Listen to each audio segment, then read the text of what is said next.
Ce programme relate des faits réels. Les scènes ont été reconstituées. Certains noms ont été changés.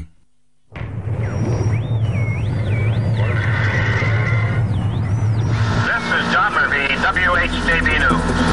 The control tower at the Greater Pittsburgh Airport definitely confirmed the fact that there was an object in the sky 13 minutes before 5. Le 9 décembre 1965, un objet incandescent survole le Canada, traverse ensuite l'Ohio et la Pennsylvanie et se pose au pied des monts Allegheny. Je crois que ce qui s'est posé à Kecksburg provenait d'une autre planète. On pouvait voir que quelque chose avait frappé la cime des arbres et à quel endroit ça avait frappé le sol. J'ai entendu un cri provenant de ce boisé. Je ne veux plus jamais entendre un cri comme celui-là. Qu'est-ce qui a bien pu se poser ou encore s'écraser à Kecksburg, Pennsylvanie? Cette nuit m'a marqué. Je sais ce que j'ai vu et personne ne me fera croire autrement. Et pourquoi l'armée américaine a-t-elle tenté de tout camoufler? Je crois que le gouvernement les a menacés s'ils parlaient. Il a immédiatement pointé son arme vers nous et a dit « Arrêtez, allez-vous-en ». Vous allez remarquer la présence de l'armée américaine tout au cours de cette histoire. Aujourd'hui, une équipe de scientifiques va tenter de percer ce mystère vieux de 35 ans. Okay, it does look like the top of that tree was hit by something. Qui a divisé cette petite ville américaine. The government has been lying to us. That's all BS. It sounds like hooey to me. Des membres de la même famille se retrouvaient soudainement dans des camps opposés. Certains disaient « j'ai été impliqué » et d'autres disaient « il n'y est rien arrivé ». Je crois que les gens nient parce qu'ils ne veulent pas accepter la réalité. Nous retournerons aussi à Roswell pour analyser de possibles preuves tangibles d'un écrasement d'OVNI. Ici Brian Campbell. Restez avec nous pour Mystère à Kecksburg.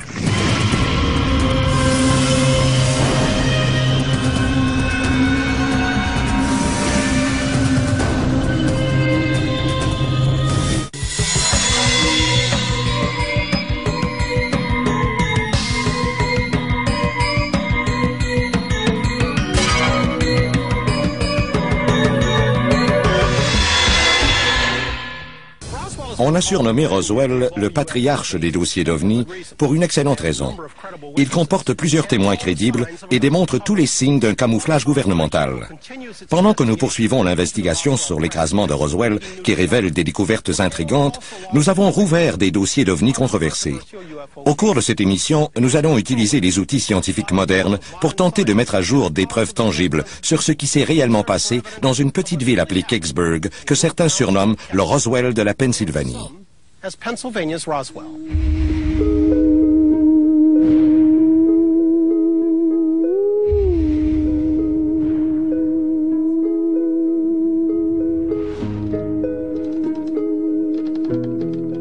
Selon le projet Blue Book, maintenant rendu public, dans la nuit du 9 décembre 1965, 3 militaires ont été envoyés à Kecksburg, petite ville endormie.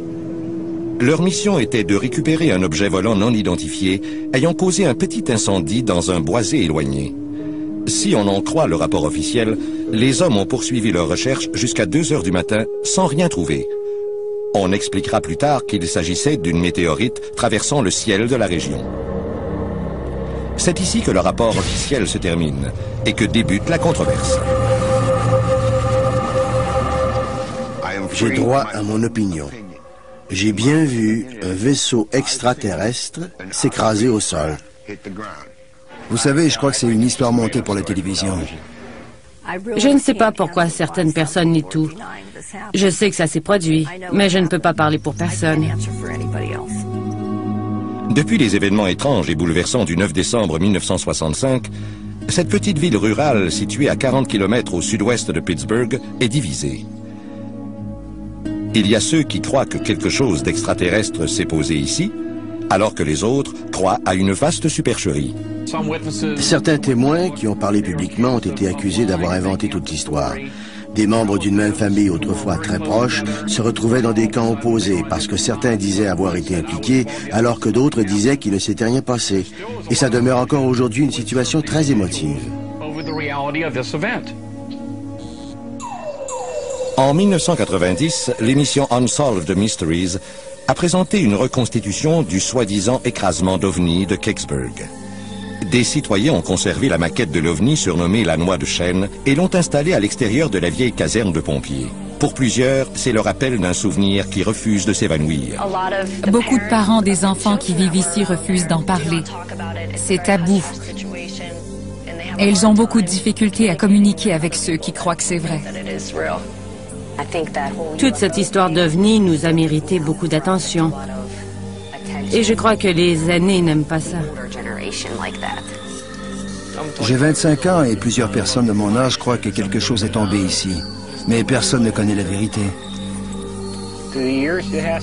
Pendant des années, je me suis demandé ce qui était tombé ici et j'aimerais beaucoup le savoir. Certains disent que c'était un ovni, d'autres une météorite, mais qui le sait à part le gouvernement?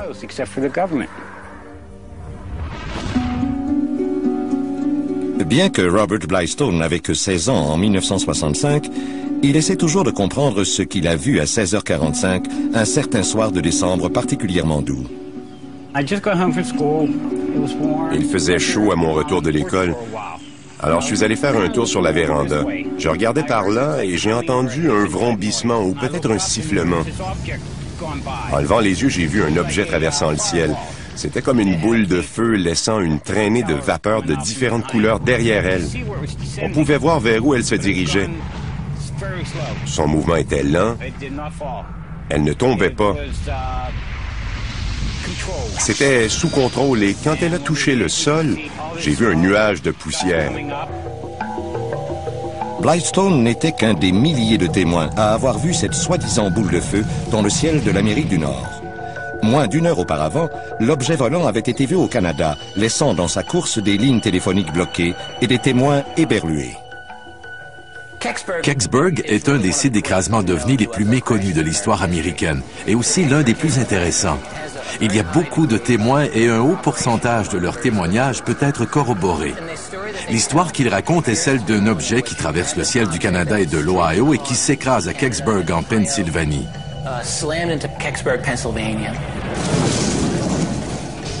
On a donc un objet qui se déplace trop lentement pour être une météorite.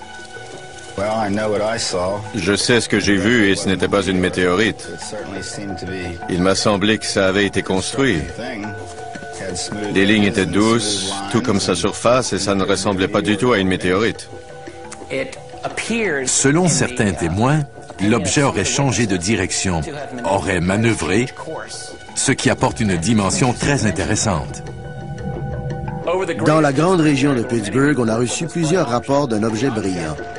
L'objet s'est déplacé vers le sud-ouest, dans le comté de Westmoreland. Il y a eu un boom supersonique lors de son passage. Entre Greensburg et Latrobe, l'objet a tourné vers le sud.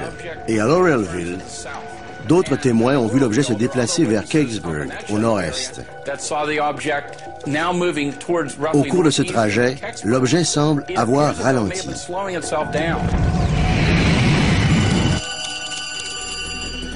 Tout près, à Greensburg, c'était la folie. Des témoins surexcités appelaient la station de radio WHJB pour rapporter ce qu'ils avaient vu. C'était peu avant 17 heures et la directrice, Mabel Mazza, s'apprêtait à quitter pour la soirée. Elle n'a pu se rendre à la maison qu'après minuit. L'animateur en service Stan Wall est venu me voir pour me demander de l'aider à prendre des appels. J'ai dit, mais qu'est-ce que c'est que ce tapage? Il a répondu, c'est le téléphone.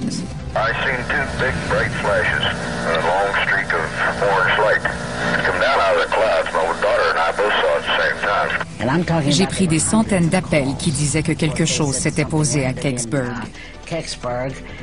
Et quelqu'un d'autre a dit que c'était un ovni. Bien entendu, j'ai pensé que c'était... vous savez. Un appel se distinguait, celui d'une ménagère du nom de Frances Culp. Madame Culp a dit au directeur de l'information, John Murphy, que la mystérieuse boule de feu ressemblait à une étoile à 4 pointes. Plus tard, lors d'un bulletin radio, Murphy relate sa conversation avec Frances Culp et son contenu inquiétant. calls through the past years, it's fairly easy to tell by the tone in a person's voice whether they believe what they're saying or whether it's a prank call. This woman to me sounded like she believed and was sincere over what she was saying. This was the first piece of actual evidence we had in the early evening. Up until now, it was lights in the sky and things that could not be checked out. Now we had something physical. We had an object on the ground. Après avoir entendu l'histoire de Mme Culp, Murphy est parti à la recherche de l'objet mystérieux. Le reporter d'expérience n'avait aucune idée des dangers qui l'attendaient. 8 kilomètres plus loin, à Kecksburg, la police de l'État était déjà sur place, accompagnée de quelques pompiers volontaires. Ils tentaient de contrôler une foule grandissante de curieux qui arrivaient sur les lieux. Bill Weaver était de ceux qui tentaient de s'approcher. J'avais 19 ans, j'avais entendu ça à la radio et je descendais la colline. C'est sur cette route de campagne que nous étions ce soir-là. On s'est arrêté ici et en regardant dans le champ, nous avons vu quelque chose dans les bosquets parmi les arbres. C'était une lumière incandescente, une lumière bleue comme celle des soudeurs, parfois très brillante et parfois plus faible. Je l'ai observée plusieurs fois. Peu après la tombée de la nuit, John Murphy de WHJB arrive sur les lieux. Il déclare ne pas avoir vu la lumière bleue lui-même, mais posséder des enregistrements de plusieurs témoins affirmant l'avoir vue, incluant un policier. One of the state police officers walked up to my car and said, "We got something out there. It's blue, it's pulsating, and there's a light on it." To the best of our knowledge, there was no one in the woods at that time. Several people, including Adam Lynch from Channel 11 television, said he saw a light. Malgré tous les témoignages concordants, certains résidents de Kecksburg soutiennent qu'on peut expliquer cette lumière La nuit tombée, il y avait quelques personnes dans le bois qui cherchaient. Et parfois, quelqu'un voyait une lampe de poche et disait « Regardez, il y a quelque chose qui clignote par là. » Nous avons découvert plus tard qu'un jeune homme avait une caméra stroboscope ou quelque chose comme ça. Il l'a fait fonctionner 3 fois. C'est de là que venait la lumière bleue. Voilà l'explication. Ed Myers était le chef des pompiers volontaires au moment de l'incident. Il s'agit de moi, j'imagine. Ils ont dit que c'était tombé, que ça ressemblait à une noix de chêne et que ça avait marqué le sol. Le sol n'avait pas été marqué. Tu l'as vu, toi? No ground disturbed.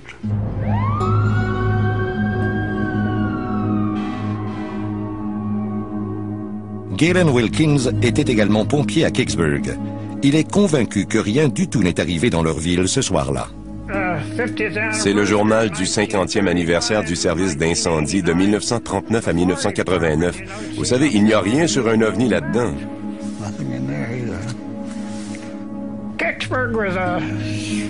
Kecksburg était une petite ville accueillante. Toute cette histoire a changé beaucoup de choses. Quand ils sont arrivés avec cette histoire d'OVNI, ça a complètement changé l'endroit. C'est malheureux que des personnes, des gens qui ont été voisins toute leur vie soient divisés ainsi. Je ne peux pas croire qu'ils me mentiraient là-dessus. Ils ne me mentiraient pas. Je ne les traiterai pas de menteurs, mais je pense que les gens disent des choses pour se voir à la télé. Vous savez, quand la caméra tourne, les gens disent n'importe quoi s'ils croient qu'on va les passer à la télé. Si des gens disent qu'il ne s'est rien passé ce soir-là, c'est ou bien qu'ils n'étaient pas là, ou encore qu'ils mentent. Parce que j'étais là et je l'ai vu. Moi et beaucoup d'autres. Je dirais aux gens de Kecksburg qui croient que rien ne s'est écrasé ce soir-là et qu'il ne s'est rien produit, de repenser à ce qu'ils disent. Ils ont peut-être entendu trop d'histoires à propos d'hommes en noir du gouvernement, ce genre de choses. Et ils ont peur.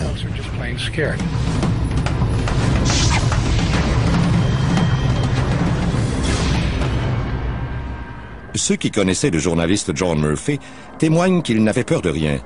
Mais c'est avant qu'il ne soit impliqué dans l'incident de Kecksburg. Ces enregistrements audio exclusifs sont ceux qu'il a enregistrés sur les lieux ce soir-là.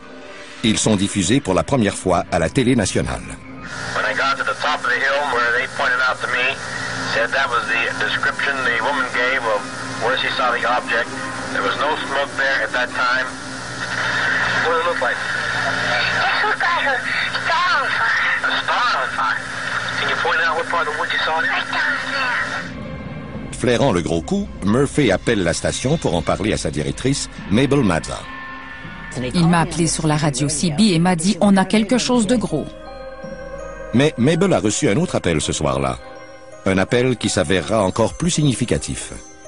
1 heure après l'appel de Murphy, des hommes prétendant être de l'armée m'ont appelé et m'ont demandé la route pour se rendre au site de l'écrasement à Kecksburg.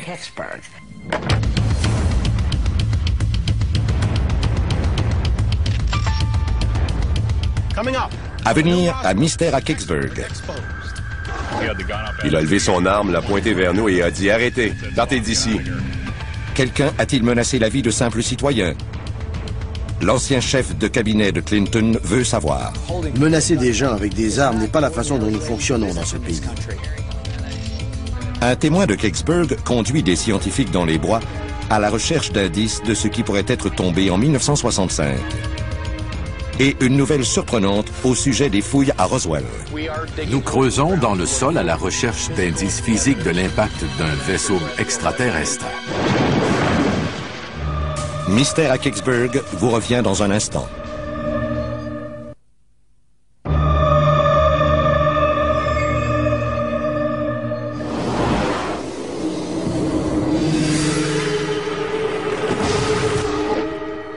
Plusieurs saisons se sont écoulées depuis la chute d'un mystérieux objet dans une forêt de Pennsylvanie. Plusieurs questions restent sans réponse et la petite communauté de Kecksburg est toujours déchirée. Le Dr Stephen Kite, un archéologue de l'Université de Virginie-Occidentale, ainsi que Mitzi Schramke et Chris Haney, géologue, arrivent à Kecksburg pour débuter une investigation que nous avons demandée. Ils utiliseront les outils de la science moderne pour trouver des réponses à ce mystère. Je suis emballé de faire la géoarchéologie de ce site, puisque c'est très inhabituel. On s'attend à retrouver certains indices, s'il y a eu l'impact d'un gros objet ici. L'exactitude de ce site est basée sur des témoignages. Au moment de l'incident, Jim Robansky était un jeune pompier volontaire d'une ville voisine. À la fin des années 80, il a visité le site accompagné du spécialiste des ovnis, Stan Gordon. Il a marché dans le secteur pendant un bon moment et a dit « Les gars, je crois que c'est précisément ici. » 1 an plus tard, nous avons reçu un message anonyme nous disant qu'il y avait un autre témoin qui avait vu l'objet sans jamais le rapporter. C'était Bill Bullybush. Aujourd'hui âgé de 77 ans, Bullybush doit tenter de retrouver l'endroit exact où il a vu l'objet il y a si longtemps. Le terrain a beaucoup changé depuis sa dernière visite. This is it, George. Here's the tree that I stood back of. And I stood here and I happened to look up there and there it was. It embedded right into the ground about a foot and a half. La description que Bullybush a fait de l'objet supporte la théorie que ce n'était probablement pas une météorite. Je travaillais sur une Corvair 64 à la maison lorsque j'ai vu une boule de feu rouge traverser le ciel. Ça s'est déplacé et ça tournait comme si c'était télécommandé. Ça a fait un 8 pour ensuite faire un atterrissage sur le ventre après avoir frappé la cime des arbres. Ça sentait les œufs pourris. On entendait un sifflement et un crépitement comme quelque chose qui refroidit. C'était rouge-feu. A fairly soft landing. Oh yeah, it just like it was radio controlled. Kite et les autres espèrent que les souvenirs de Bullybush leur permettront de déterminer ce qui est tombé ici en 1965. Ils vont fouiller la région pour trouver des débris métalliques et des taux de radiation inhabituels. Mais plus important encore, ils vont creuser pour voir si le sol a été dérangé. S'il y a eu un impact, ou encore si on a voulu cacher un impact, ce sol meuble et humide pourra encore révéler des indices.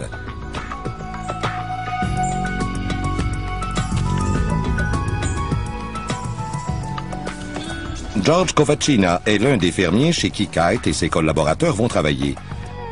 Mais il ne croit pas que quelque chose soit tombé dans la forêt la nuit du 9 décembre 1965. Je n'ai rien vu tomber.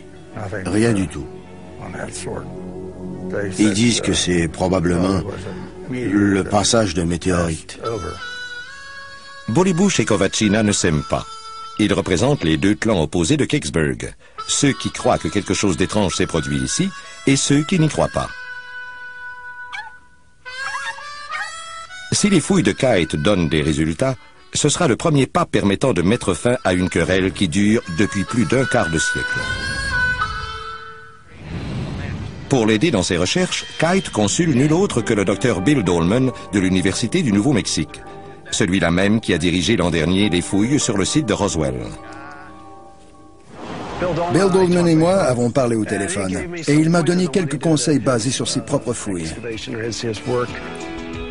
Les fouilles de Dolman à Roswell en 2002 ont permis un nouveau départ dans l'étude des ovnis, l'utilisation de la science pour résoudre des mystères que l'on qualifiait jusqu'alors de science-fiction. Ce qui est particulièrement excitant, c'est qu'en observant le sol, je me suis dit « Wow!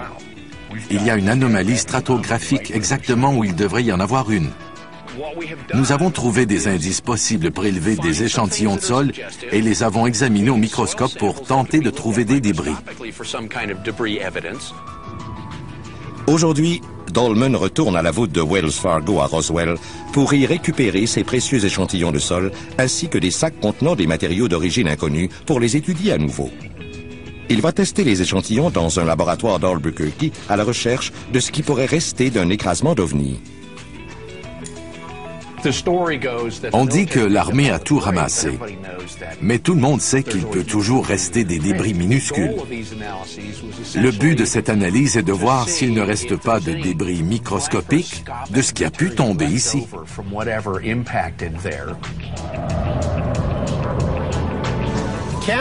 La science moderne peut-elle percer le mystère des ovnis ou pour certains le mythe des ovnis? À venir, à Mystère à Kecksburg. Notre visite à Kecksburg pour tenter d'en savoir plus. There were jeeps, there were people with some kind of guns. Military don't trap meteors and arrive that fast. They lie.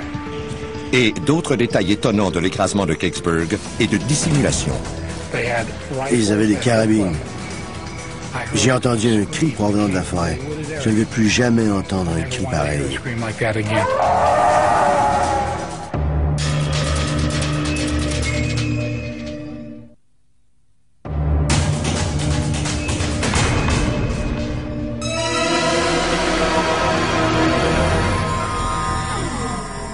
« 9 décembre 1965, Kecksburg, Pennsylvanie. Vers 20 h, une véritable foule envahit la route rurale Highland Lane, ainsi que la route opposée qu'on appelle depuis ce soir-là la route météorite. Plusieurs curieux étaient de l'extérieur de la ville, attirés par les reportages sensationnels, comme cet enregistrement exclusif d'une tribune téléphonique de la radio KDKA, diffusée le soir même de l'écrasement.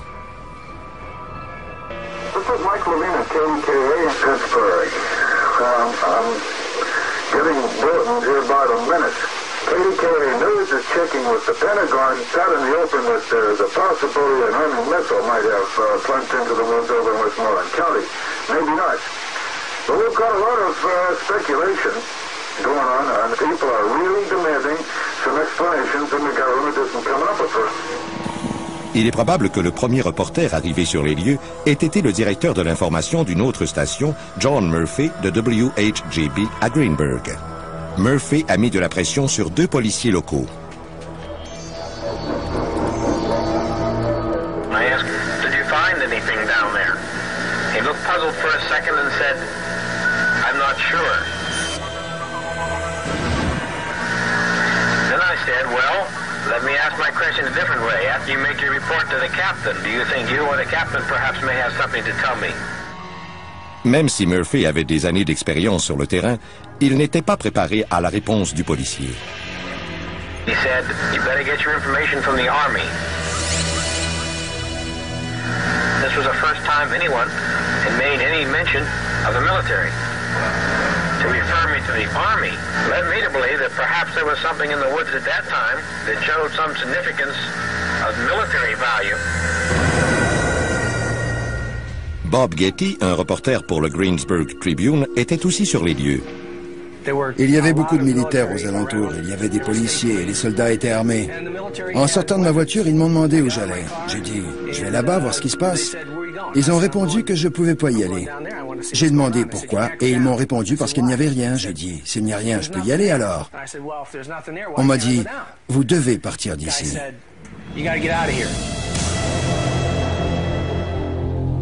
Des années plus tard, lorsque le projet Blue Book a été rendu public, le rapport officiel sur Kecksburg mentionnait que seulement 3 membres de l'armée avaient été envoyés à Kecksburg pour investiguer. Le rapport poursuivait en disant que 3 soldats de la base radar de Oakdale de Pittsburgh, soit une unité de l'armée de l'air, avaient été envoyés et qu'on n'avait rien trouvé. C'est le seul document officiel. Après avoir étudié l'incident de Kecksburg depuis 30 ans, Stan Gordon croit qu'on a voulu étouffer l'affaire. Il croit en effet que 3 hommes du site radar de Oakdale s'y sont rendus. Ils étaient les éclaireurs d'une opération militaire d'envergure. Des témoignages semblent vouloir lui donner raison.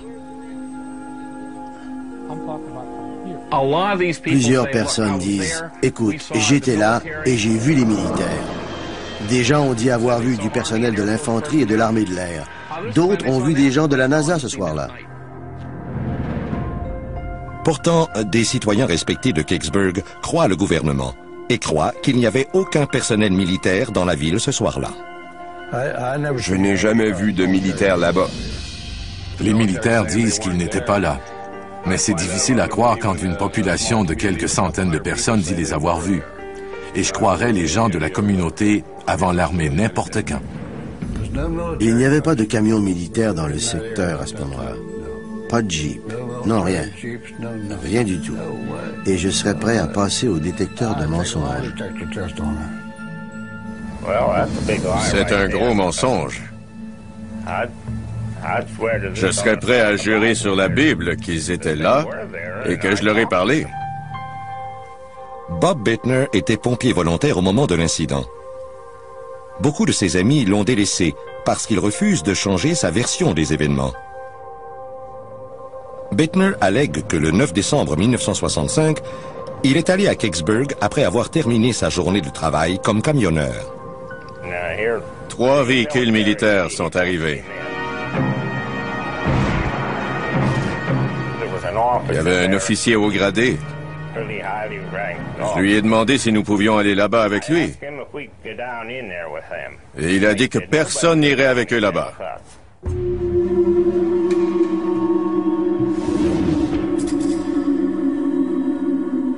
Malgré ceux qui, comme le gouvernement, démentent la présence de l'armée ce soir-là, plusieurs autres, comme Linda et Bob Fauchia, jurent que leur petite ville a littéralement été envahie par des soldats.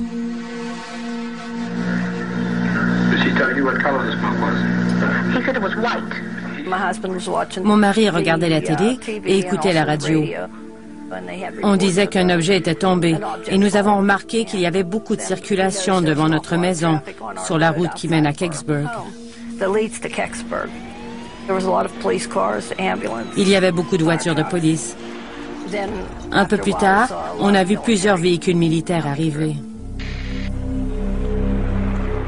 Les Fauchia ont été étonnés de voir l'armée arriver si tôt après l'écrasement. La base militaire de l'armée de l'air la plus proche est à environ 80 km. Donc je présume qu'ils sont probablement venus de la région de Pittsburgh ou encore qu'ils ont atterri à l'aéroport de Pittsburgh où ils ont aussi une base. Et ensuite ils ont roulé jusqu'ici. Ou encore ils l'observaient et le suivaient.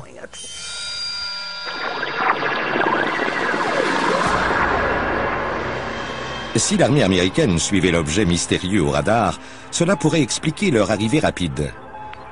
Mais cela contredirait le rapport officiel selon lequel la boule de feu, vue par des milliers de gens, ne serait qu'une météorite qui s'est désintégrée à la Terre.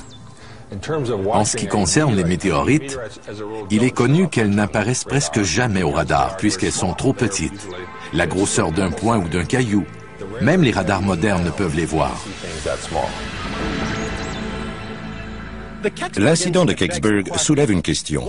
Qu'est-ce qui aurait pu pousser le gouvernement à envoyer un détachement de l'armée dans une petite ville de campagne un certain soir de décembre? Si vous croyez les témoignages, une chose est certaine. Si quelque chose s'était écrasé dans les bois, l'armée n'allait laisser personne s'en approcher. Plus la nuit avançait, plus l'activité s'intensifiait. Un non-résident, David Newhouse, qui avait 19 ans au moment de l'incident, est revenu à Kecksburg pour la première fois depuis. Il nous a fait part de sa rencontre avec les militaires. Je suis certain que c'est ici. Nous avons pris la courbe et nous avons monté. Je me souviens de cette section surélevée. Nous nous sommes arrêtés là parce que nous avons vu des lumières à l'orée du bois. Des lumières fortes, blanches, comme celles de réflecteurs. On pouvait voir que des gens travaillaient. Quelqu'un nous a vus stationner ici et nous a regardés avancer dans le champ. Selon Newhouse, il a été stoppé brutalement. Devant lui se trouvait un soldat armé. Il y a des choses qu'on n'oublie jamais. La première fois qu'on pointe une arme vers vous, c'est difficile à oublier, vous savez. C'était une carabine pointée directement vers moi. C'était un membre de l'armée avec une carabine de l'armée. C'était une M1. J'ai été dans l'armée, alors je connais ça. Je fais partie de la NRA. Vous avez vu l'autocollant derrière? J'aime les fusils, mais pas pointés sur moi. Il nous a dit de nous en aller. Nous avons donc fait demi-tour et nous sommes repartis sans poser de questions.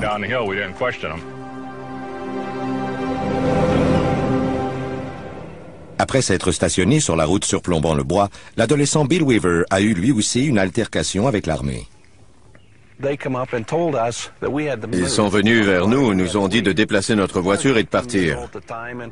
J'avais 19 ans et je voulais savoir pourquoi on devait partir. Ils n'ont donné aucune raison et ont menacé de saisir ma voiture si je ne partais pas. C'était la voiture de mon père, alors avant d'être encore plus dans le pétrin, je suis parti.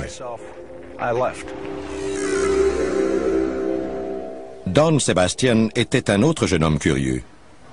Lui aussi était à l'écoute de WHJB.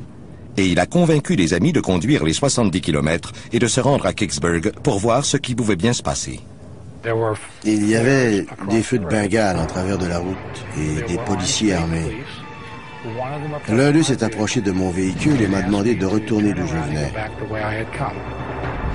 Étant jeune et aventureux, ça ne faisait pas vraiment mon affaire. On avait fait tout ce trajet sans rien pouvoir saisir de l'action. Vous comprenez? Sébastien est donc parti à pied vers le bois pour mieux voir ce qui se passait. J'ai emprunté cette route et je me suis caché derrière un camion militaire. Je suis monté sur le pare-choc ou sur un pneu, je ne me souviens plus. Mais j'étais suffisamment élevé pour voir par-dessus le camion de l'autre côté. Et je pouvais voir du personnel militaire armé. En regardant par-dessus une butte, puis dans le ravin, j'ai vu entre 75 et 100 militaires. Ils avaient des carabines et marchaient tous ensemble vers un boisé.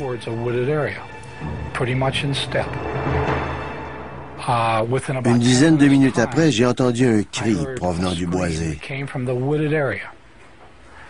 Un cri qui m'a littéralement glacé le sang.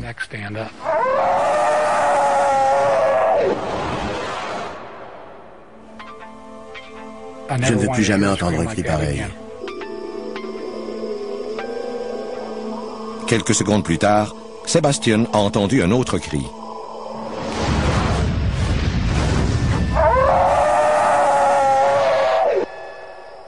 C'était beaucoup trop fort pour être un cri humain.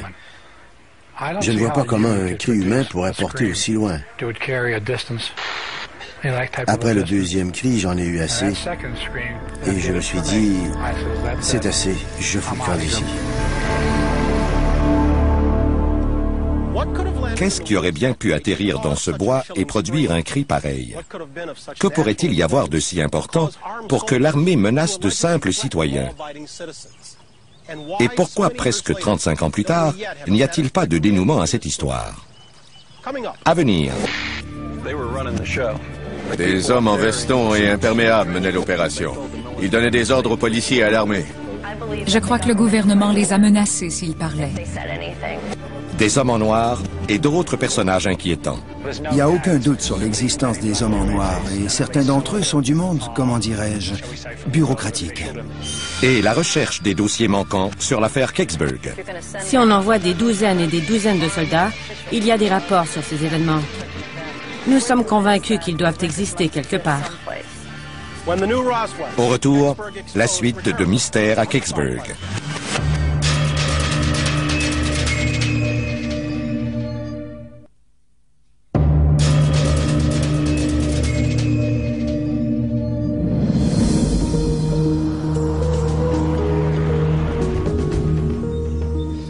À l'été 2002, nous avons commandité une fouille historique au réputé site de l'écrasement d'OVNI de Roswell.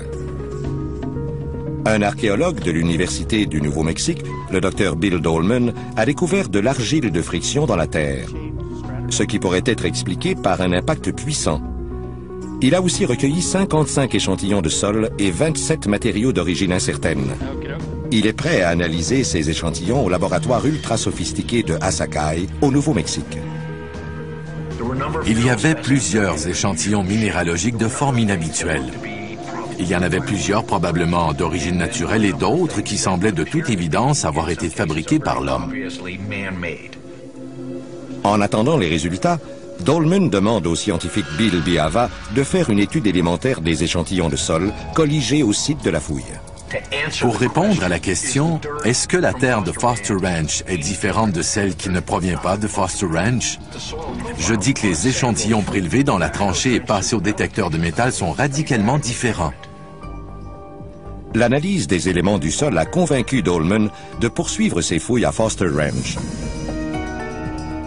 Entre-temps, au jour 2 des recherches à Kecksburg, le Dr Ray Hicks, un spécialiste forestier de l'Université de Virginie-Ouest, arrive sur place. Sa mission, tenter de retrouver après tant d'années les arbres brisés tels que décrits par des témoins. Hicks s'est appuyé sur de rares photographies prises par le chercheur Stan Gordon au début des années 80 et qui montrent ce qui semble être des arbres endommagés. On peut certainement voir que quelque chose de directionnel s'est produit ici. Tous ces arbres sont orientés dans la même direction. À l'endroit où nous sommes, j'ai de la difficulté à comparer les arbres qui sont tombés avec ceux que j'ai devant moi. Le Dr Hicks a un véritable défi devant lui. Identifier des arbres qui ont été brisés il y a plus de 35 ans à partir de photos prises il y a environ 20 ans. Vous voyez? D'accord. On se tient ici, et vous voyez cet arbre là-bas? C'est un cerisier tardif. Cet arbre est l'arbre mort. Vous voyez où il y a cette jeune pousse?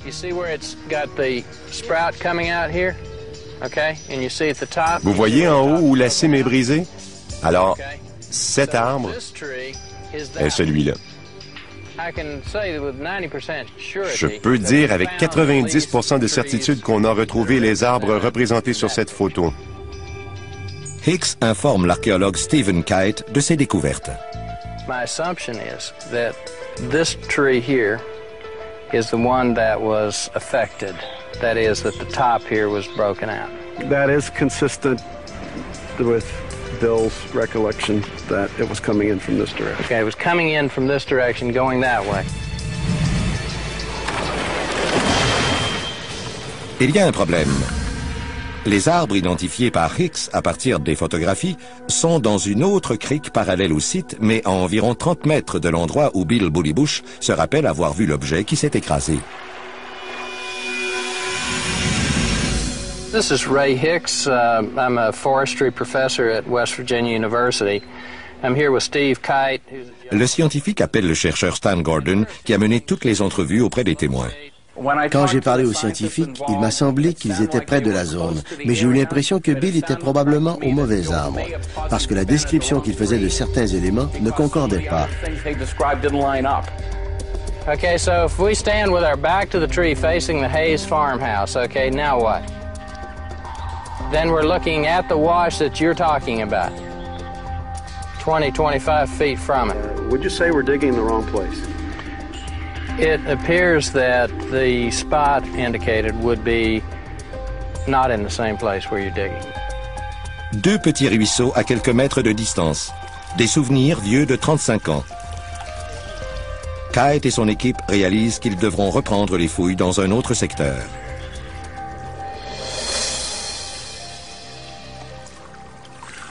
Comme c'est le cas dans plusieurs enquêtes d'OVNI, on manque désespérément de témoins qui étaient sur les lieux et qui ont tout vu. Des milliers de personnes ont vu la boule de feu dans le ciel. Des centaines ont vu la commotion dans la forêt. Mais seulement quelques personnes prétendent avoir vu l'objet comme tel. En 1965, James Romanski avait 18 ans et était pompier volontaire à Lloydsville, situé à 18 km de Kecksburg. On l'a fait venir à la caserne pour un écrasement d'avion dans les bois. Quand je suis arrivé à la vieille caserne de Kecksburg, il y avait des pompiers partout. Et il y en avait beaucoup. Romanski prétend que ses confrères et lui ont reçu l'ordre de fouiller les bois à la recherche d'un avion et de survivants. Il faisait froid et c'était humide. On se déplaçait dans le champ et les bois avec des lampes de poche à une quinzaine de mètres les uns des autres. 20-30 yards apart. Ils se sont approchés d'un ravin près de la ferme de George Kovacina. Le ravin décrit par Bill Bullybush. À notre grande surprise, on n'a pas découvert d'avions conventionnels comme on les connaît.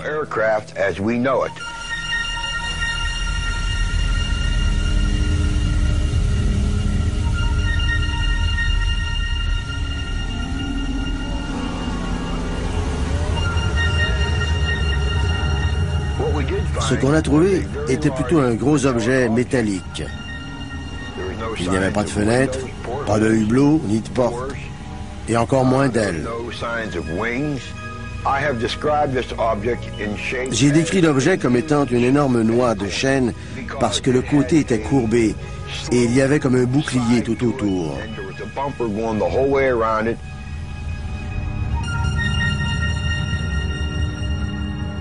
Bill Bullybush, qui s'est enfui en entendant les pompiers approcher, a lui aussi décrit un objet presque identique.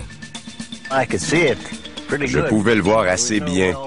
Il n'y avait pas de traces de soudure ou de fenêtre, rien. Et derrière, il y avait comme une sorte de bague avec des signes égyptiens dessus. Je ne sais pas ce que c'était. On a peut-être été là 15 minutes. Puis, deux hommes sont arrivés à travers les bois. Très grands, très officiels, avec des imperméables. Ils nous ont dit de partir d'ici puisque le secteur était sous surveillance. Ils nous ont ordonné de partir. Ces mêmes hommes mystérieux nous ont été décrits par plusieurs autres témoins. Bill Weaver, l'adolescent en quête de sensations fortes, dit les avoir remarqués tout de suite. Ces hommes en vêtements de ville semblaient avoir autorité sur tout le monde.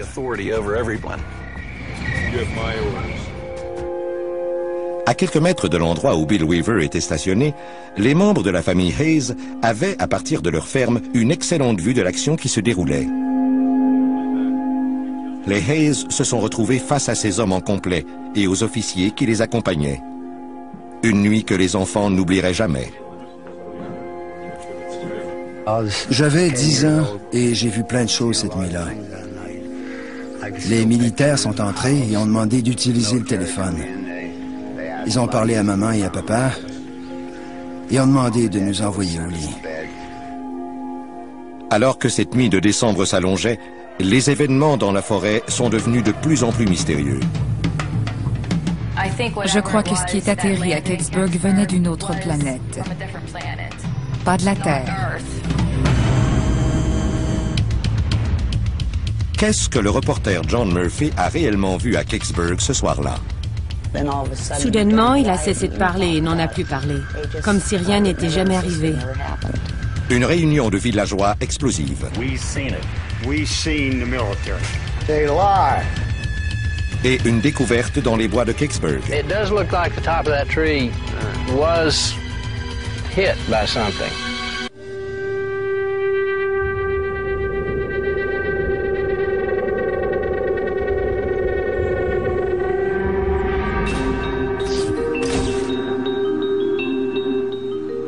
Est-ce qu'un objet incandescent s'est écrasé ou encore, selon certains, posé dans cette forêt en 1965?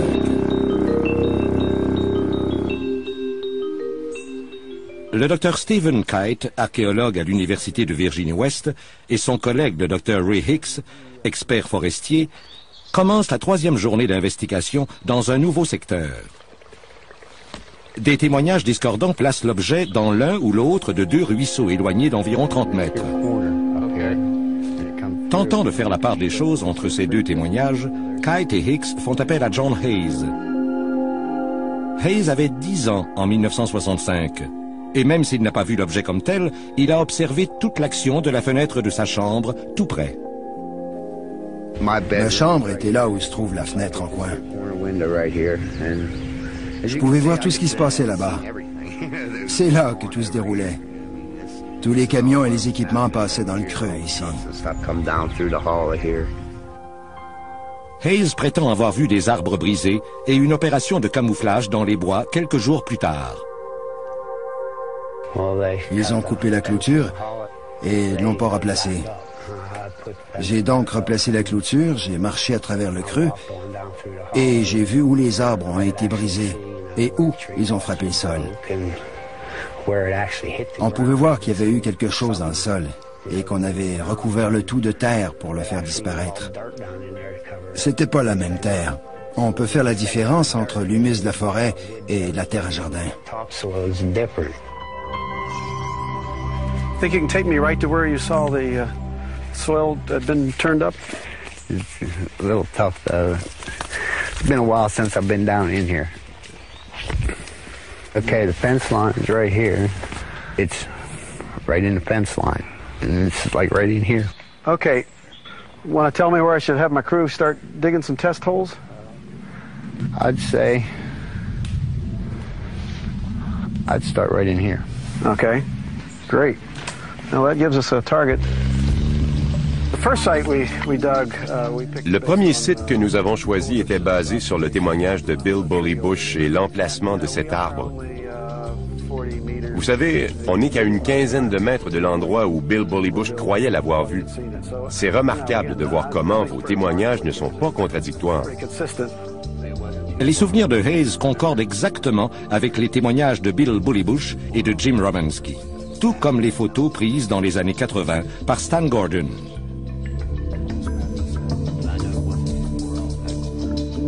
Okay, the key point that I started with is that tree right there. See the forked cherry with the flag in it up high? Right. The top of that tree was knocked out by whatever hit it. Right. And then it was angled the whole way up through. Okay. From that there, straight up through there. This here tree right here, I think, was one of them that was broke off. The one that has the bird hole in it up there on the top. Okay, yeah. Right through there. Okay, it does look like the top of that tree was hit by something. Le témoin John Hayes a donné 2 nouveaux indices importants aux scientifiques. Un endroit plus précis où creuser pour voir si le sol a été déplacé. See, this one's a lot darker than that. Even at the bottom, it's not as orange as that. It does look like we may be right on John Hayes' disturbance zone. Ainsi qu'une meilleure trajectoire pour vérifier la thèse des arbres brisés. John Hayes a d'autres souvenirs du 9 décembre 1965. Il soulève des questions encore plus inquiétantes sur l'incident. Mon frère Jim était avec moi et il y avait cet homme qui passait avec quelque chose dans les mains. À l'époque, je croyais que c'était un détecteur de trésors. Il nous a dit qu'on ne devrait pas être là, que le secteur était fermé, que personne ne devrait être ici. On lui a dit qu'on vivait tout près et qu'on venait ici tout le temps. Alors, il nous a dit, vous savez quelque chose des radiations? Non. Et il a dit qu'il y avait peut-être des radiations.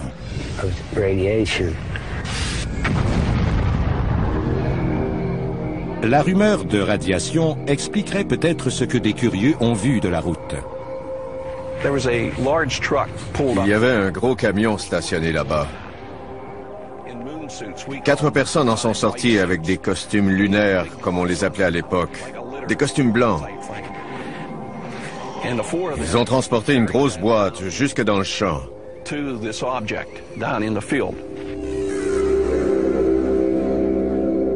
Ils ont soit mis quelque chose dans la boîte, soit retiré quelque chose de la boîte. Je ne sais pas, mais ils ont travaillé là-dessus toute la nuit. Tout aussi alarmant que les témoignages sur les radiations, on aurait vu ce soir-là des hommes d'une mystérieuse agence du gouvernement.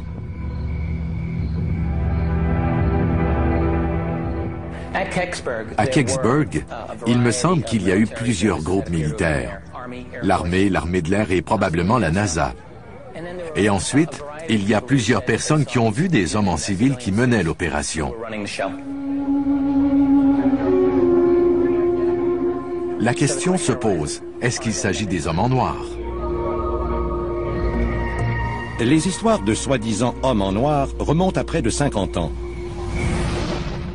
Au cours de ses recherches sur les écrasements d'OVNI, le journaliste Nick Redfern en a entendu parler à maintes reprises. Il y a plusieurs rapports documentés à propos d'écrasements d'OVNI ou encore de satellites qui relatent que des témoins des incidents ont été avertis de ne rien dire, de ne pas parler des événements. Il n'y a donc aucun doute que ces hommes en noir existent et que quelques-uns d'entre eux sont, disons, d'une agence officielle.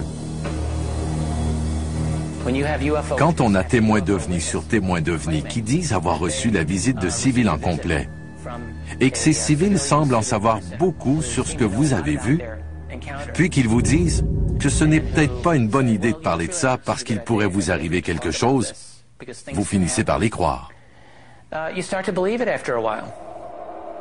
Dans des documents obtenus selon le droit d'accès à l'information, on apprend que même l'armée de l'air était préoccupée par les hommes en noir et par leur provenance.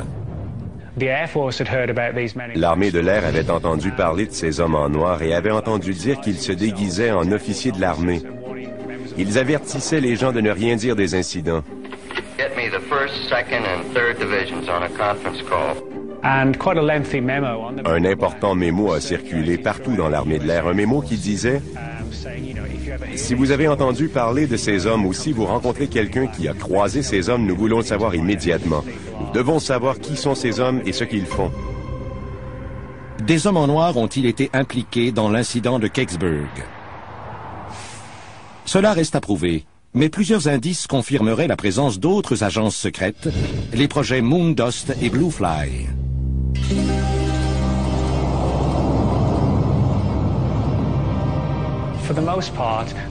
Ces deux projets visaient principalement à récupérer des débris de fusées soviétiques, comme des fusées d'appoint, des satellites, des objets comme ça. Un document que j'ai obtenu grâce à la loi sur l'accès à l'information parle du personnel de Moondust et de son vif intérêt pour les rapports d'observation d'OVNI au milieu des années 60. Les équipes du projet Moondust étaient composées de 3 spécialistes. Des experts qui pouvaient être envoyés dans n'importe quelle partie du monde très rapidement pour récupérer un engin écrasé.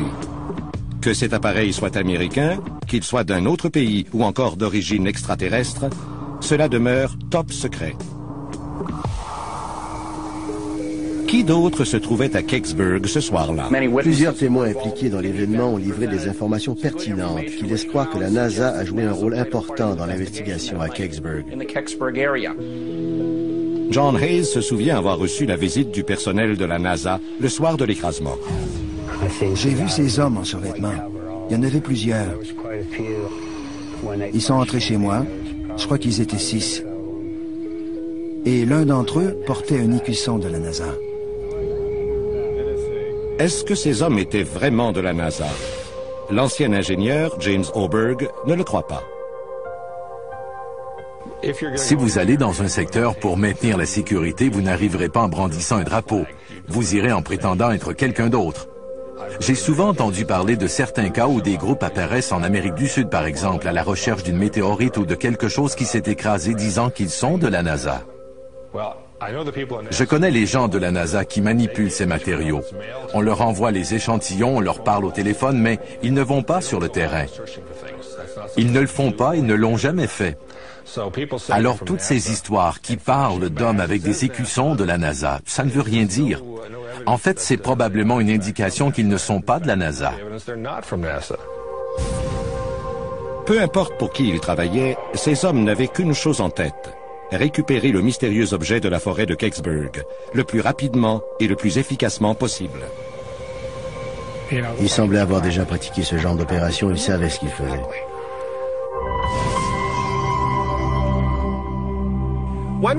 À venir à Mystère à Kecksburg. La coalition pour l'accès à l'information assigne un détective privé au dossier.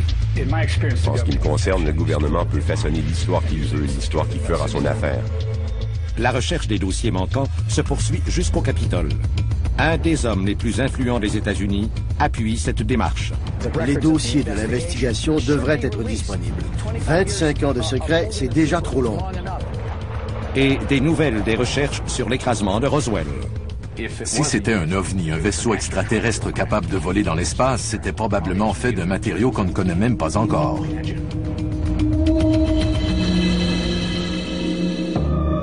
Mystère à Kecksburg vous revient dans un instant.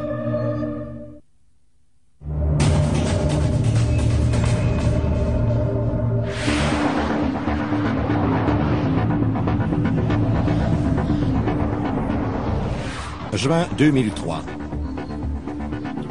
L'équipe scientifique de Kecksburg fait une découverte importante dans les bois de Pennsylvanie. Au deuxième site de fouille, on trouve des signes confirmant que le sol a été déplacé, tel que décrit par le témoin John Hayes.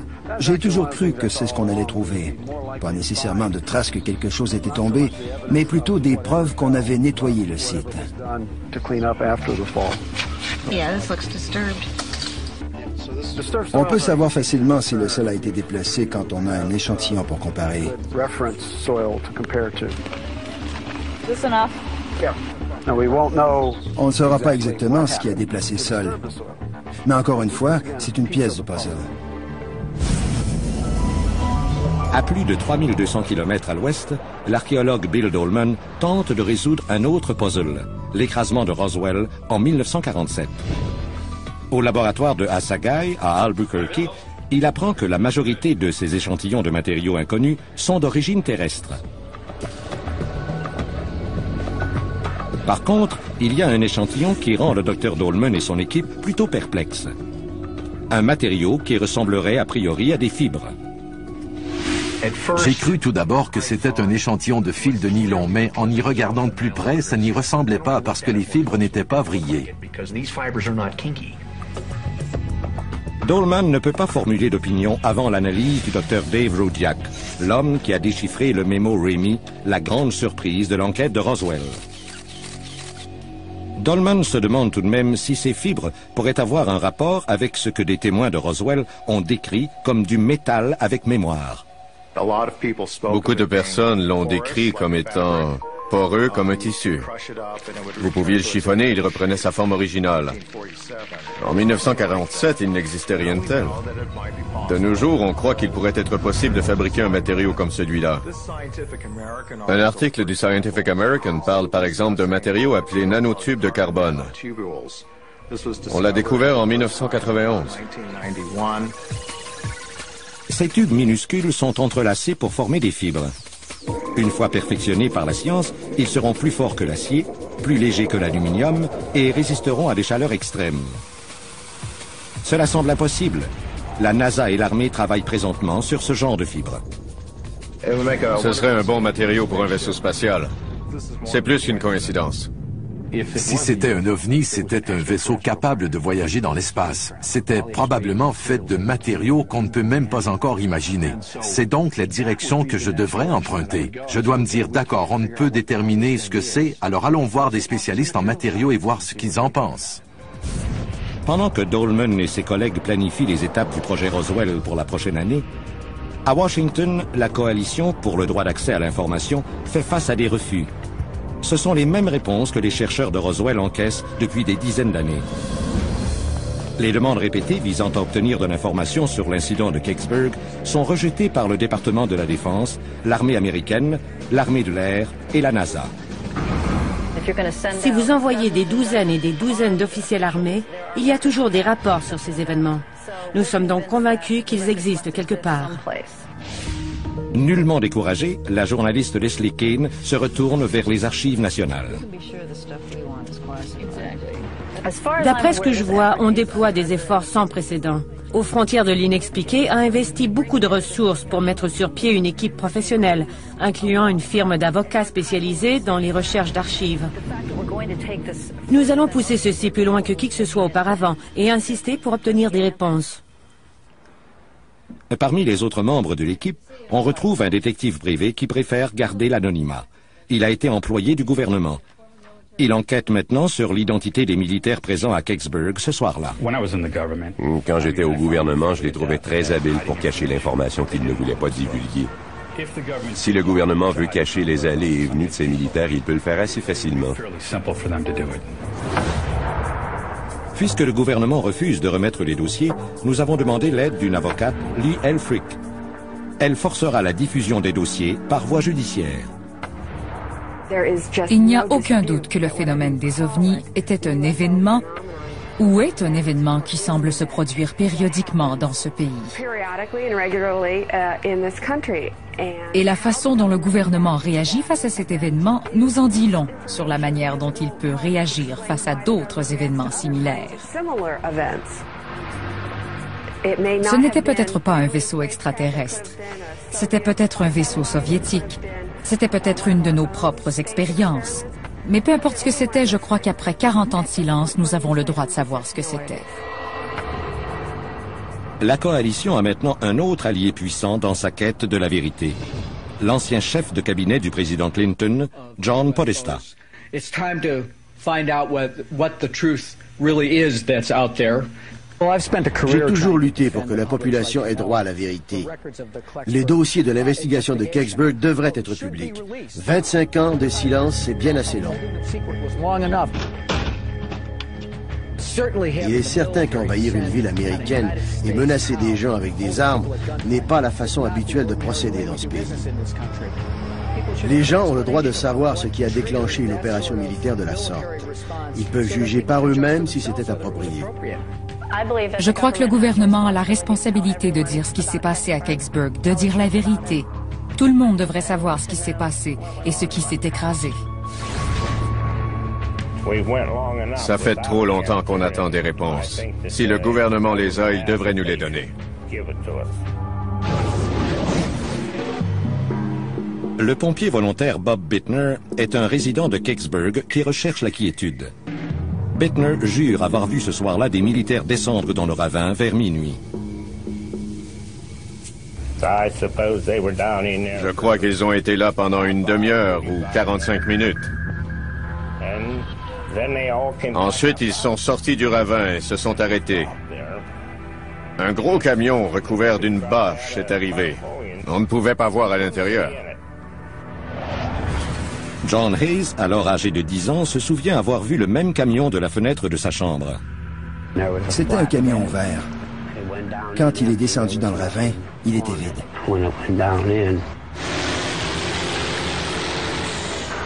Mais quand il en est ressorti, transportait définitivement quelque chose. Ils étaient pressés de sortir de là. Quelqu'un se serait placé devant, il l'aurait écrasé.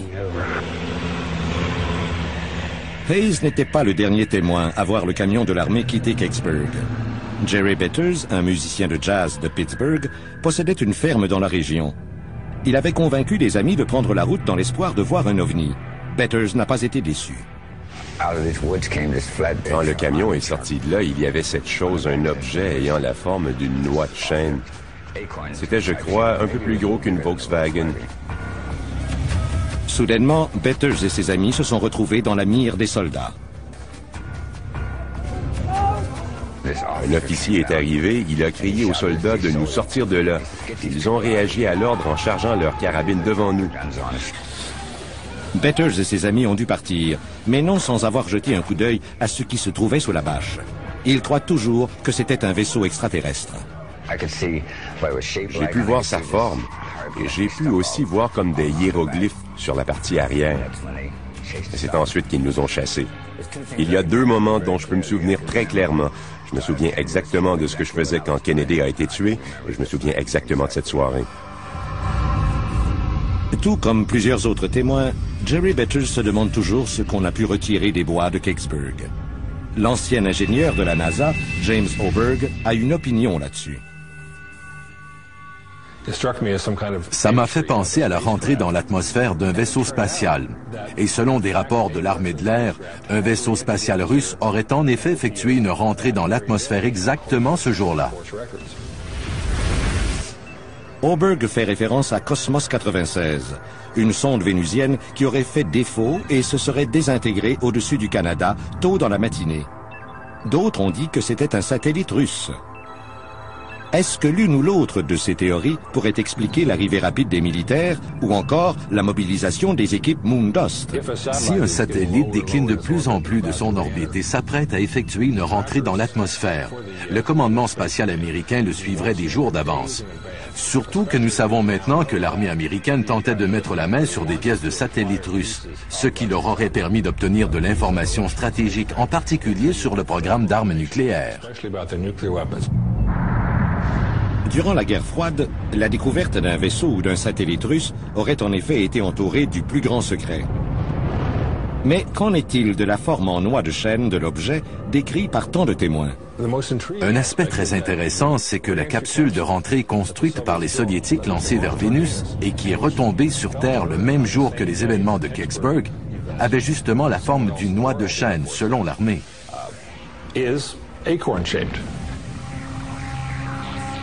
On ne peut pas mettre ça complètement de côté. Même si après avoir contacté l'agence spatiale russe en 1995, on m'a dit qu'il n'y avait aucun rapport entre Cosmos 96 et ce qui est tombé à Kecksburg. Philip Clark, une sommité du programme spatial russe en Angleterre, ne croit pas qu'il s'agissait de Cosmos 96, et pour plusieurs raisons. L'objet sphérique qui serait tombé n'aurait eu qu'un mètre de diamètre. Ça ne colle pas avec la description des témoins. Clark ne croit pas non plus que Cosmos 96 ait pu effectuer une descente lente comme celle observée par les témoins. C'était peut-être un satellite et peut-être pas. Si ce n'était pas un satellite, ça ne laisse plus beaucoup de choix. Ça ne pouvait être autre chose qu'une technologie qui n'est pas la nôtre.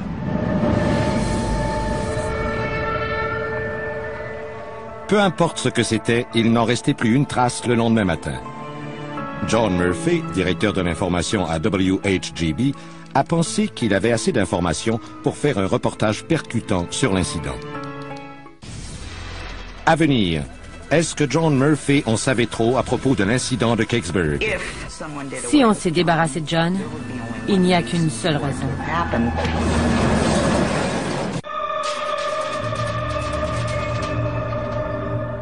En 1965, Linda Fauchia était directrice au contenu à la station WHGB. John était très excité. Il effectuait le montage de toutes les entrevues qu'il avait faites et il était certain que ça ferait une excellente émission. John commençait à avoir une solide réputation comme journaliste. C'était sa vie. L'ex-épouse de Murphy, Bonnie Mills Gale, se souvient de ses attentes élevées à propos de cette émission. C'était le reportage de sa vie.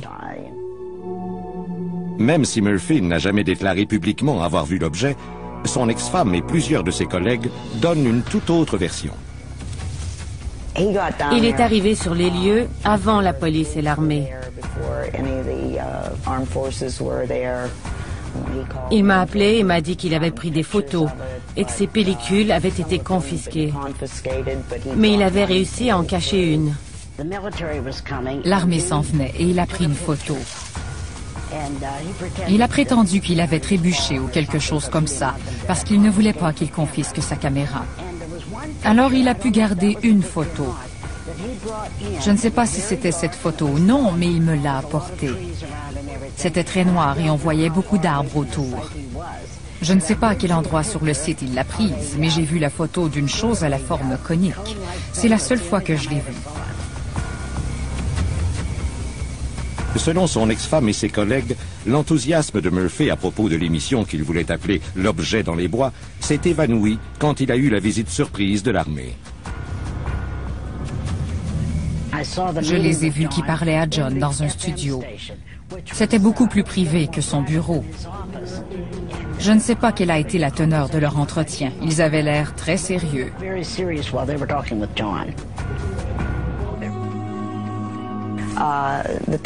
Connaissant le genre de reporter qu'il était, ce n'était pas dans sa nature d'abandonner une histoire comme celle-là. C'était trop important. Je crois qu'on lui a ordonné de ne pas en parler. Et je crois que c'est pourquoi sa personnalité a changé après ces événements. Une semaine après l'incident, Murphy a diffusé une version très censurée de son reportage après que des gens interviewés se soient désistés. Yesterday afternoon, a woman from Kecksburg area recorded for us what she saw, what she reported, and what the state police and military officers told her the object was. She described for us on tape what and how it looked. Late this afternoon, she notified this radio station that she was afraid of getting into trouble, and she did not want her description of the object used on the air. We received other calls early tonight from some other people. One person said that they was afraid of the state police, and another person said they did not want to get in trouble with the Army. J'ai entendu l'enregistrement original avant sa diffusion. J'ai été surprise d'entendre le montage final sur les ondes. La plupart des dialogues avaient été censurés. The second call came in. It was a woman with more information. We will now play that interview, and I ask you to listen closely to her description of what she saw.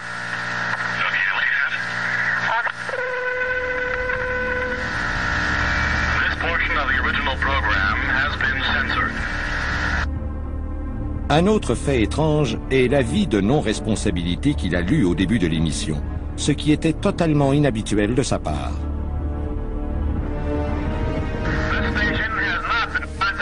By any official agency of the state, federal, or local government. We have received very good cooperation with the state police and with the military, and we were able to receive all the information we wanted this past week. We have not had any political or otherwise influence put on us concerning this program whatsoever. Je crois que John tentait de se protéger parce qu'il savait qu'avec les militaires sur place, il aurait des problèmes.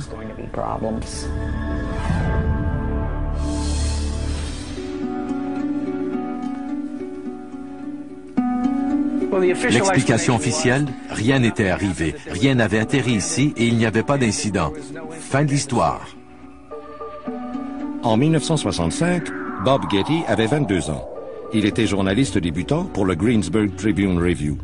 Son chef de pupitre lui a ordonné de couvrir l'histoire de la décennie, l'écrasement d'un véritable ovni.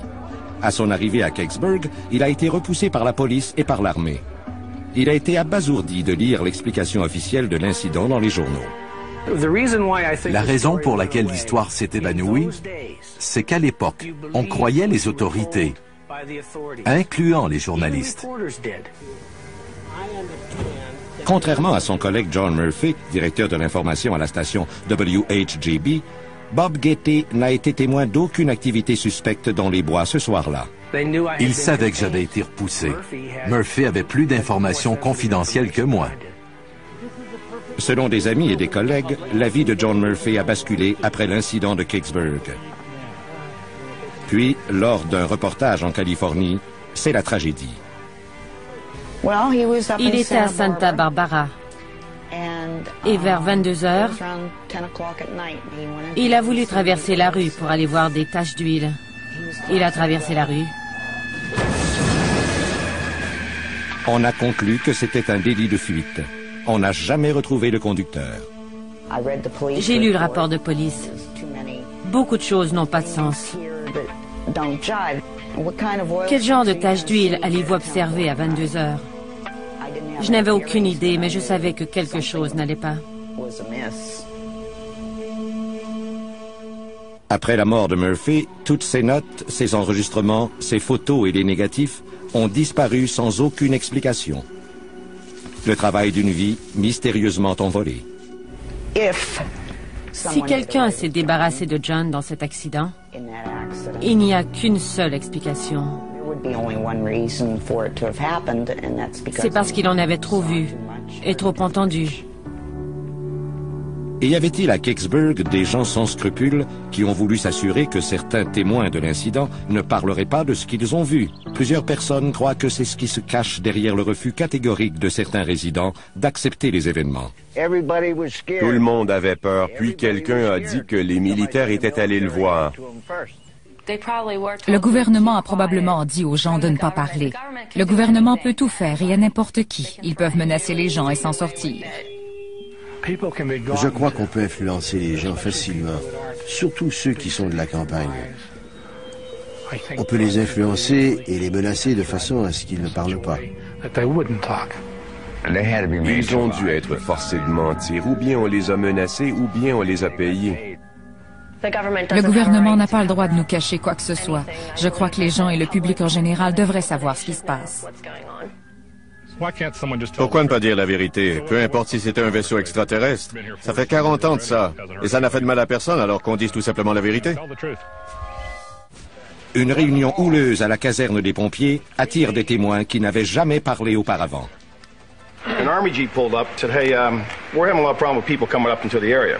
If anybody should ask for directions, could you give them the wrong directions? It'd be great. Give them wrong directions. Wrong directions. Et une découverte surprenante dans la forêt. Quelque chose de très brusque s'est produit ici en 1965, quelque chose qui a ralenti la pousse des arbres.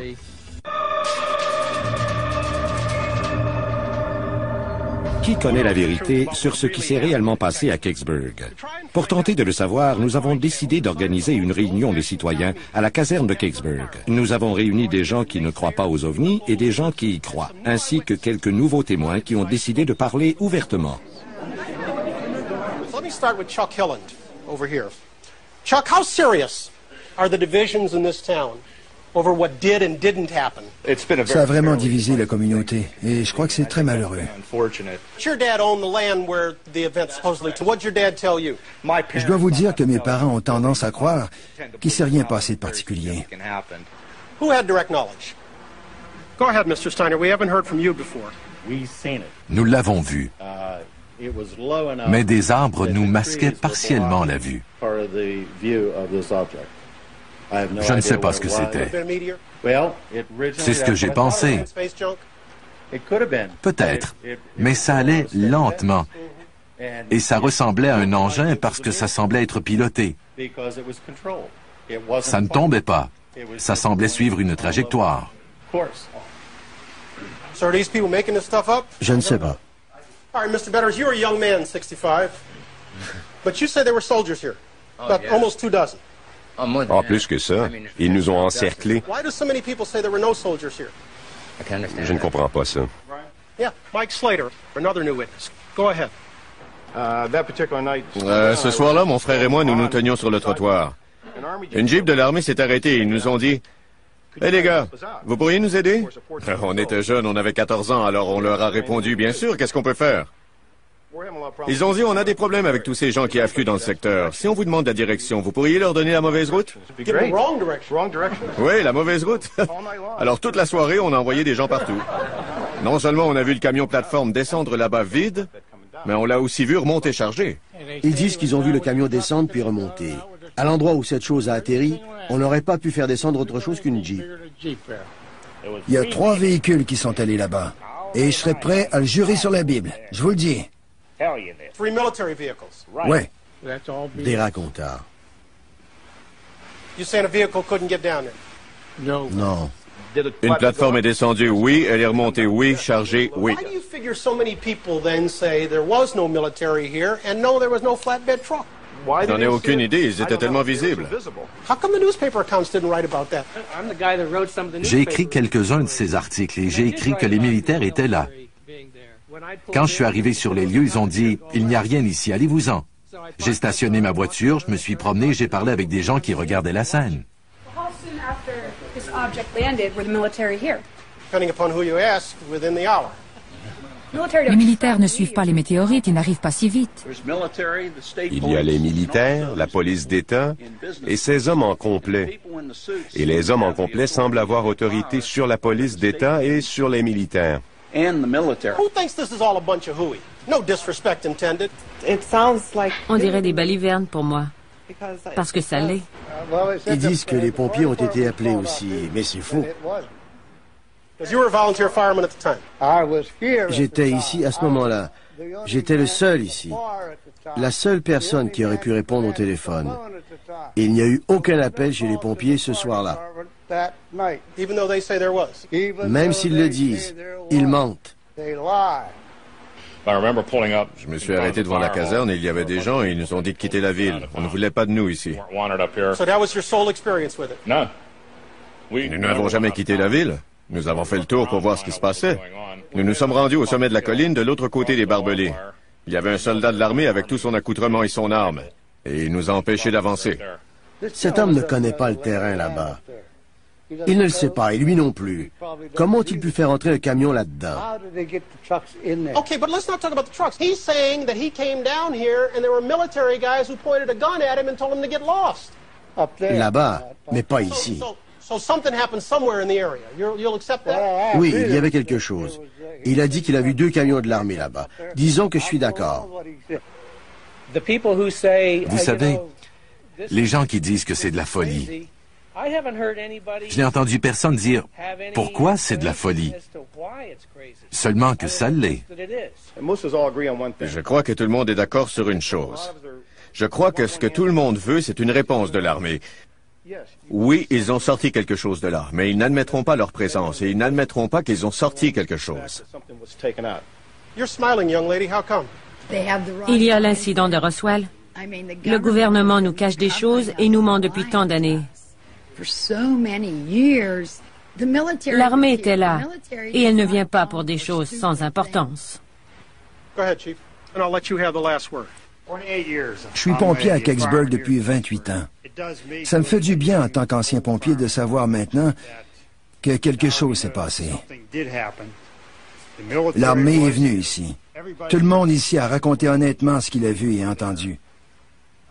Je crois qu'en fonction du terrain, il y a des points de vue différents, dépendant de l'endroit où on était placé.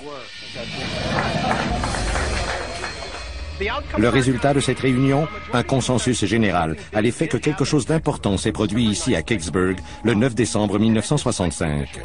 Malgré les rapports officiels qui le nient, des soldats étaient ici. Plus important peut-être, des citoyens d'opinions divergentes ont été entendus.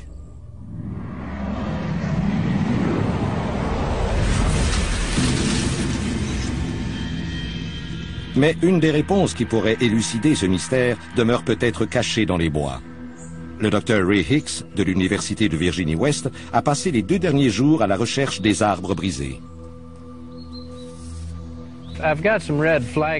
J'ai disposé des drapeaux rouges qui indiquent, selon moi, la trajectoire apparente de l'objet. Il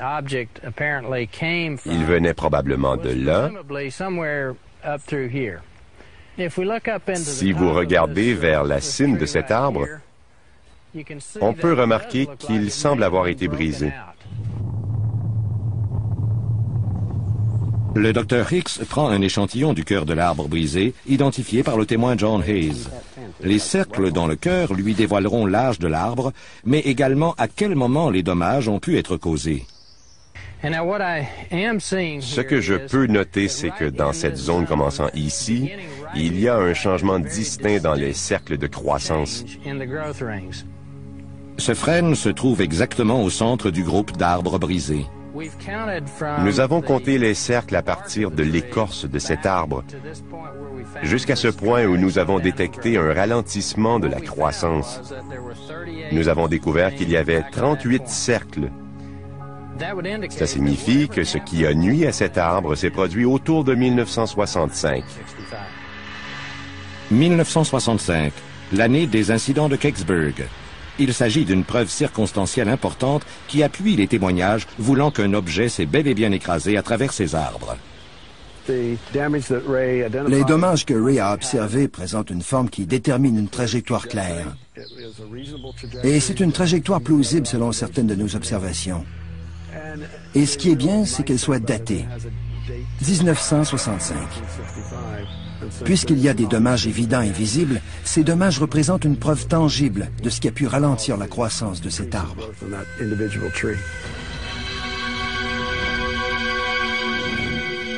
L'enquête que nous avons menée à Kecksburg nous a fait avancer sur plusieurs fronts. L'observation du cœur des arbres endommagés a prouvé scientifiquement que quelque chose s'était produit en 1965, ce qui corrobore les témoignages voulant qu'un écrasement s'y soit produit. La mise à jour des dossiers cachés de l'incident de Kecksburg approche, grâce au travail de la Coalition pour le droit à l'accès à l'information à Washington. Et finalement, pour les résidents de Kecksburg, il y a espoir d'obtenir des réponses à des questions posées dès décembre 1965. Ici Brian Gumbel. Au revoir et merci.